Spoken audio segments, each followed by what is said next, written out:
Dobrodošli na podcast The Most.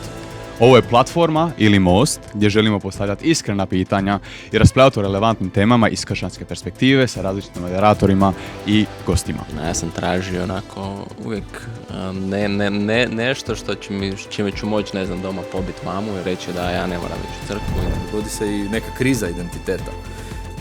Gdje se mladi ljudi pitaju, pa dobro, ali ja stvarno vjerujem to. Mislim, mama i tata su me učili to, pričali su mi te priče, molili smo se skupa, ali ja stvarno to vjerujem, šta... Pričali smo o tom pojmu isto katolika, Hrvat katolik, ili tako nešto što mi povezujemo ovdje u Hrvatskoj na nacionalnoj razini.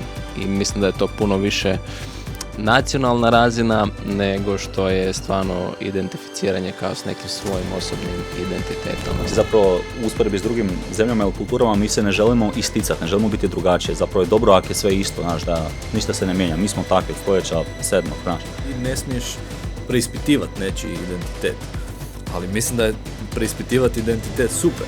Ja mislim da je to potrebno. Ne? Sava, moja soba, studentski dom, ja očekujem da mi se trojedini Bog pokaže, sva trojica. Jer to je onda ja znam da on postoji i ja želim biti kršćanin. Ali to ne ide tako, ili nije uvijek to. Pa koliko god imali neku negativnu sliku prema tradiciji i nečemu šta je tradicionalno, ja mislim da to puno više pomaže nego što odmaže.